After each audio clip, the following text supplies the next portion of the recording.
Imagine for a second, right, that you just hired a new contractor to completely fix up your house. Yeah. You're excited. You know the place needs a massive overhaul. But when they show up on that very first day, instead of sitting down at the kitchen table and like walking you through the blueprints, they just walk right past you.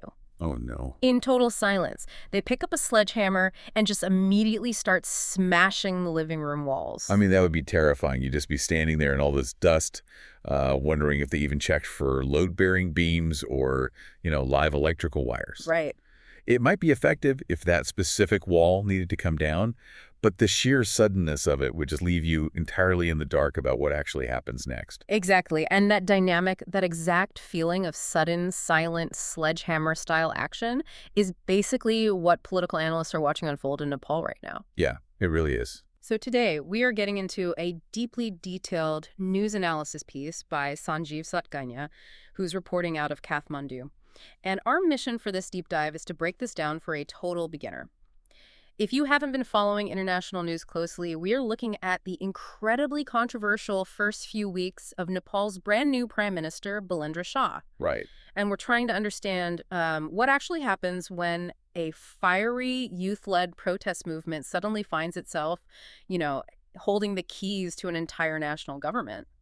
Yeah, and hey, just a quick note before we really get into the mechanics of Satganya's reporting here. Yeah. We should definitely note that we are dealing with active legal cases, severe allegations of systemic corruption, and some very recent devastating tragedies. Right. Very heavy stuff. Extremely. So because of that, we're going to keep this deep dive entirely focused on just unpacking the facts, the procedural actions, and the different viewpoints that are presented in this analysis.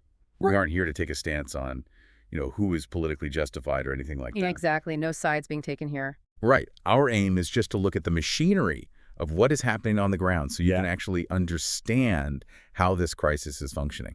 Perfect. So let's start by looking at the fuel for that machinery, because before we can really talk about this new government swinging the sledgehammer, we have to look at the anger that handed them the tool in the first place, right? Like, Right. this didn't just happen in a vacuum. Not at all. I mean, to understand the current administration, you really have to understand the sheer scale of the catalyst here. Right. Last year, Nepal experienced these massive nationwide street demonstrations. And the article specifically characterizes these as Gen Z protests. Which is a really crucial distinction, right? Yeah, totally. Yeah. Because we are not talking about, rival political factions staging polite rallies against each other. This was a massive youth-led uprising directly targeting the old political guard over systemic corruption and what they saw as just decades of misgovernance. And the response to those protests wasn't just like a political brush-off. It escalated into something incredibly tragic. Yeah, the human toll was just staggering. The source notes that at least 76 people died during these demonstrations. Oh, wow. Yeah. And to put that into perspective for you, that includes this highly volatile incident on September 8th, where 19 people were killed in a single day by police firing. Wait, 19 people in one day? In one single day, yeah. That is just, that is the kind of trauma that fundamentally rewires a country's psychological and political landscape. You don't just go back to business as usual after a tragedy of that You magnitude. really don't. And at the time of that September 8th incident, the government was led by then Prime Minister KP Sharma Oli. Okay, so he was the one in charge. Right. So the youth are out on the streets. They're demanding basic, clean governance and accountability. And the reality they were met with was lethal force.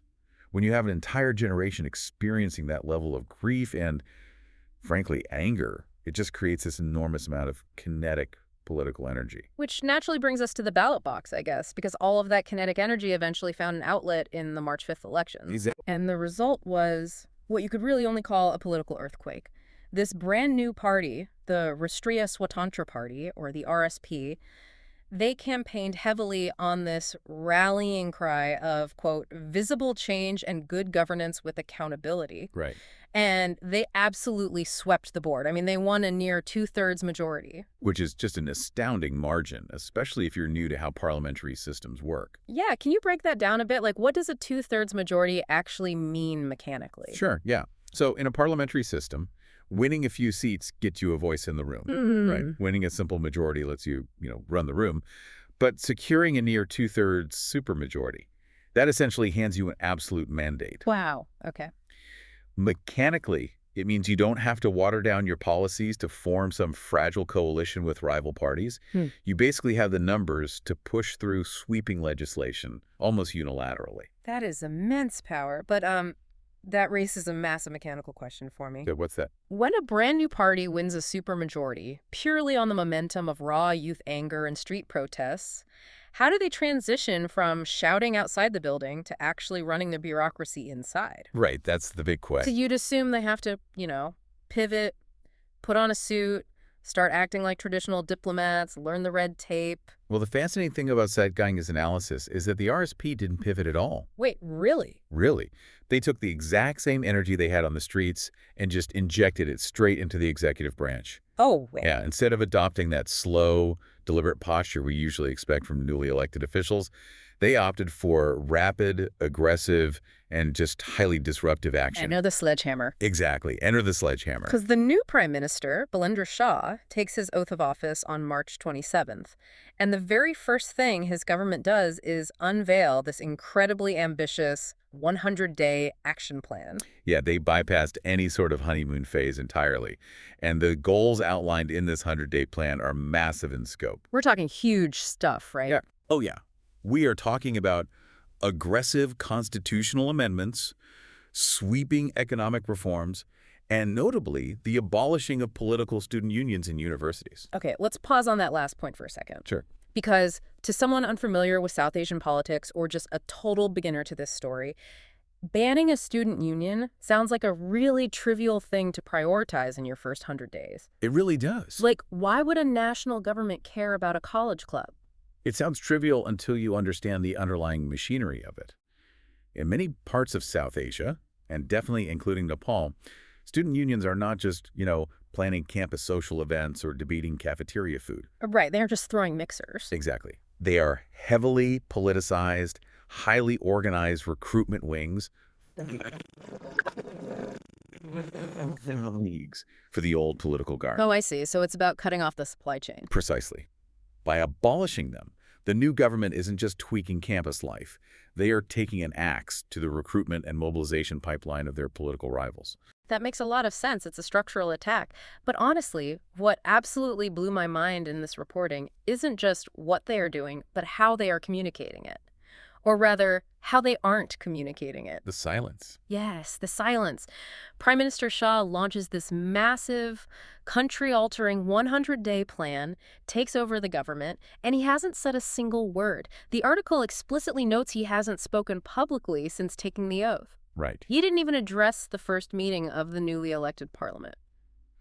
It is a stunning departure from political norms, isn't it? I mean, in democracies, we generally expect the grand inaugural address. Right, the big speech. Yeah, we expect leaders to take the microphone, set a vision, and try to unify the country through rhetoric. Yeah. But this administration has completely abandoned traditional two-way communication. They are operating on the premise that their actions should be the only thing doing the talking.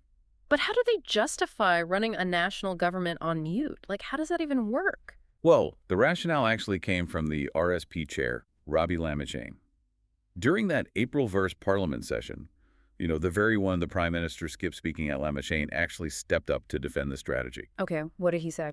He stated that the government will present its priorities by, quote, speaking when necessary and working silently when not. Huh. Yeah, he framed this silence as a profound virtue, basically claiming it's the best way of honoring the spirit and the mandate of the people. I mean, working silently, maybe, but the actual work they're doing is deafening. Let's look at what happened literally within hours of them forming this government. This is where the aggressive posture of the new administration just hits a fever pitch.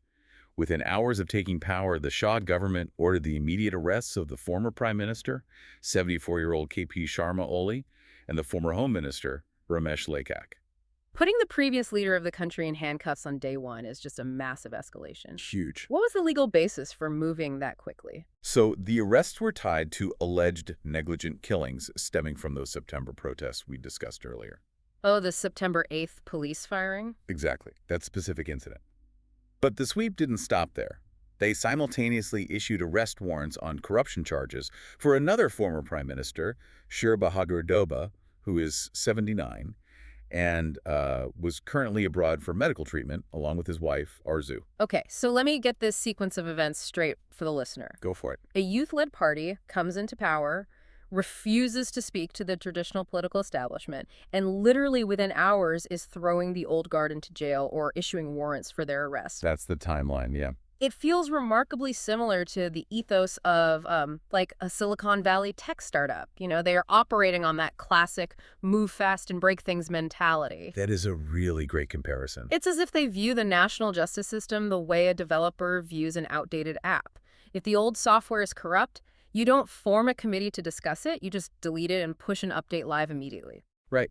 The comparison to a tech startup is incredibly apt, but it also highlights the core vulnerability of their whole strategy. How so? Well, a developer iterates on code, right? If they push a bad update, an app crashes, people get annoyed, and they just patch it the next day. Sure, low stakes. Exactly. But when a government iterates on constitutional law and criminal justice at internet speed, the consequences are entirely different. If they skip a step or push a flawed legal update, innocent people might sit in jail, or the foundational trust in the justice system just completely collapses. Right. Which brings us to a major piece of Sanjeev Setgainia's analysis. The deep philosophical debate over speed versus process. Yes, the core tension. Because when you move fast and break things in a democracy, the things you are breaking are usually the procedural laws designed to actually protect people. And that is the exact tension tearing analysts apart right now. The article highlights the perspective of a former senior bureaucrat named Krishna Gowali. Okay, what's his take? He readily acknowledges that the public voted for the RSP specifically because they wanted sweeping change. But Gowali argues that anything achieved by bypassing established legal and democratic procedures will never result in lasting, meaningful reform. Because it's too flimsy. Exactly. He points out that these rapid-fire decisions are being made without, quote, adequate internal deliberation. I want to build on that move fast and break things analogy for a second. Please do. If the legal process is essentially the operating system of a democracy, it feels like this new government is trying to bypass that operating system entirely just to run their specific program faster. That's exactly what it looks like. And you might get a temporary burst of speed, but eventually the whole system is going to panic and throw a critical error. That is a brilliant way to conceptualize it. Yeah. And, a massive driver of that desire for speed is the internet itself. The internet, how so? The article emphasizes this entirely new dynamic of governing by social media. While the prime minister is completely silent in traditional parliamentary settings, his administration is hyperactive online. Which creates a really bizarre split-screen effect. It really does. Take the Home Minister, Sudhangurung, for example. He was a key figure in the Gen Z protests himself. Right, he was out on the streets. Yeah, and in the early days of the administration, the analysis describes him as appearing, quote, overzealous, frequently taking to social media to publicly post about the arrests of the old guard. The prime minister also relies heavily on digital platforms for his interaction, rather than, holding traditional press conferences. Okay, but I have to play devil's advocate for the listener here for a minute. Go ahead. Imagine you were one of the people out on those streets last year. You protested systemic corruption. You were met with police violence. You literally watched your friends die. Right, a horrific experience. Yeah.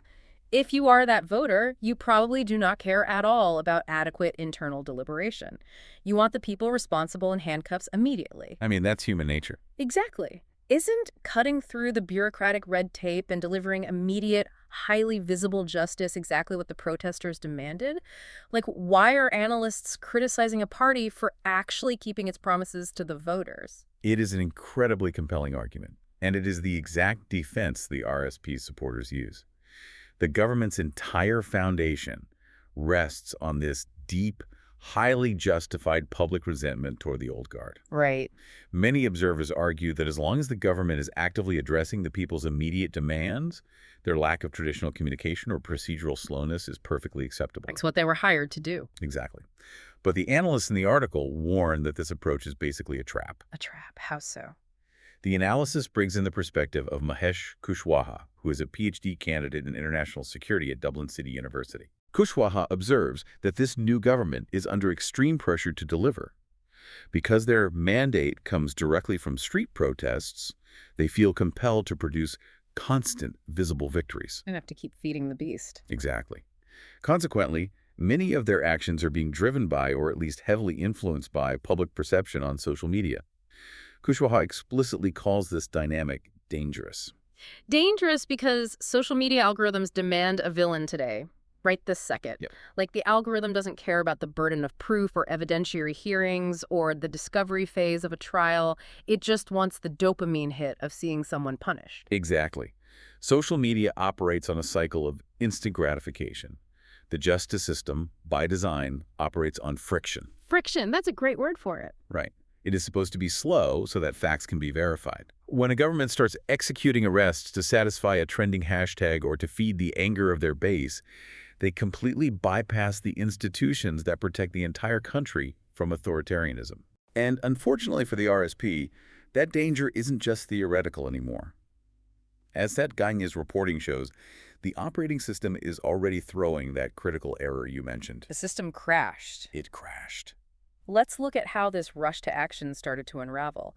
Because the old guard didn't just sit quietly in jail and accept their fate. Oh, definitely not. On April 9th, there was a massive structural pushback from the Supreme Court of Nepal. Yeah, the Supreme Court stepped in and ordered the immediate release of former Prime Minister Ali. Which is just a devastating blow to a government whose entire 100-day brand was built on holding him accountable. It's a huge embarrassment. And the moment the court intervened, it basically handed a massive megaphone right back to the exact politicians the RSP had targeted. The counterattacks were immediate. Huh. Upon his release, Ali issued a statement claiming he was detained without sufficient legal grounds, framing the entire prosecution as an act of vindictiveness. And what about Aduba? Meanwhile, former Prime Minister Duba, who is fighting his corruption warrants from abroad, categorically rejected the charges, labeling the government's actions as false propaganda. So, by skipping the tedious legal paperwork to get a fast arrest on day one, the new government inadvertently gave the old guard the perfect defense. They handed it right to them. The Supreme Court's intervention completely validates the narrative that these early arrests weren't part of a meticulous, evidence-based legal cleanup. It makes it look like a pure political vendetta. Right. It's revenge dressed up as justice. And that is the ultimate cost of prioritizing speed over process.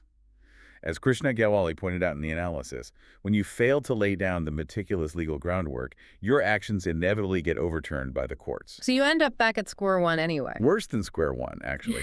Not only does the policy fail, but it strengthens the argument that you are just abusing your power to settle old scores. That makes sense. Mm. But the friction isn't just coming from the courts and the old politicians, right? No, it's not. I mean, you would expect rival factions to fight back. What's surprising in the source material is that the new government's steamroller approach is actually starting to alienate the public, too. That is a critical observation. The rush to change everything all at once is causing public resentment in some highly unexpected areas. Like where? For instance, as part of their aggressive 100-day education reform, the government made a rapid decision to scrap bridge courses and entrance preparation classes. And again, to a casual observer, scraping a preparation class might not sound like a big deal. Right. If I'm new to this, I'm thinking, okay, less homework for kids. Why would that spark public backlash? Because in many education systems in the region, bridge courses are not just optional tutoring for rich kids. Okay. They are often the vital stepping stones that allow students from rural or less privileged backgrounds to catch up and compete for spots in prestigious universities. Oh, wow. I hadn't thought of that. Yeah. When the government scrapped them overnight in this rush to just clean up the education sector, many felt they were essentially pulling the ladder up on working-class families who desperately relied on those specific courses. The article notes this decision did not go down well with the public at all. It just shows the collateral damage of moving at internet speed. Exactly. When you swing a sledgehammer without checking the blueprints, you might knock down a corrupt wall, but you also might smash a load-bearing pillar that everyday people actually relied on. The fierce debate over disbanding those political student unions we talked about is another example of this. Oh, so? Well, even if the unions are tied to corruption, completely erasing them overnight disrupts the lives of thousands of students and faculty who operate within that system. It creates chaos rather than reform. So, looking at the board right now, you have a government with an absolute supermajority mandate, but they're clearly hitting massive procedural speed bumps. Massive ones. What does this mean for their future? Where do they go from here? Satganya's article concludes with a very sobering insight from a political analyst named Gautam. And Gautam argues that the real test for this new administration hasn't even begun yet. Really? After all this? Yeah, right now they are entirely focused on playing offense. They are focused on speed, on shocking the system, and on prosecuting the perceived sins of the past. But Gautam notes that the true measure of a government is what happens when challenges truly hit home. Meaning, what happens when they have to actually govern through a crisis that they didn't create themselves? Precisely. What happens when there's a severe economic dip or a natural disaster or a really complex foreign policy emergency? Right. You can't just arrest an earthquake. Exactly. Gautam warns that because their initial days have been so intensely focused on rapid actions against politicians' actions that the courts and the public increasingly view as lacking procedural fairness, they are painting themselves into a corner. Just burning through their political capital. Yeah. He explicitly states, quote, "I have not seen anything that the government has done to respond to emerging challenges." So they are incredibly effective at weaponizing anger against the past, but completely unproven at defending the country against the future. That is the central fear articulated by the analysts in the reporting. You know, while we have been deep in the specifics of Nepal's breaking news today, there is such a massive universal lesson embedded here about the actual mechanics of democracy. Oh, absolutely. Whether it's in a local city council or a national parliament, people constantly complain about how slow and inefficient government is, right? We hate the red tape, the endless committee hearings, the procedural debates, the appeals process. It's exhausting. It is. It feels incredibly boring compared to the moral clarity of a street protest. The contrast between the slow grind of bureaucracy and the electric energy of a protest is just night and day. But this entire situation perfectly illustrates why those boring, slow, procedural parts of government are mandatory. Yeah, they really are. They aren't just red tape meant to annoy voters. Process, consultation, and deliberation are the guardrails of a free society. They are the only mechanisms we have to ensure that a pursuit of justice doesn't devolve into a revenge tour. So true. When a government decides to remove those guardrails to go faster, they might reach their destination quicker, but they risk running over the very foundational rights of the country to get there. That synthesis captures the core of the speed versus process debate perfectly. And I think it leaves us with a really profound structural question to consider as we watch this situation in Nepal continue to unfold. What's that? We have seen time and time again that protest movements are incredible at diagnosing the disease. They are phenomenal at pointing out what is broken and demanding accountability. Right. But if a new government's entire identity and its entire operating strategy is based solely on the raw anger of a protest movement, can it ever successfully transition into a stable, functioning institution? Or, by constantly trying to feed the algorithm and satisfy the immediate angry demands of social media, are they doomed to just keep fighting the ghosts of the previous regime instead of actually building a functional future? That's the real danger. It brings us right back to that contractor with the sledgehammer. It really does. It is undeniably satisfying to watch someone smash a wall that you have hated looking at for years. It feels like progress. But eventually, the dust has to settle. And when it does, someone in the room actually needs to know how to read the blueprint to build something new. A completely different skill set is required to build than to destroy. Very true. Something to mull over until next time. Thanks for listening.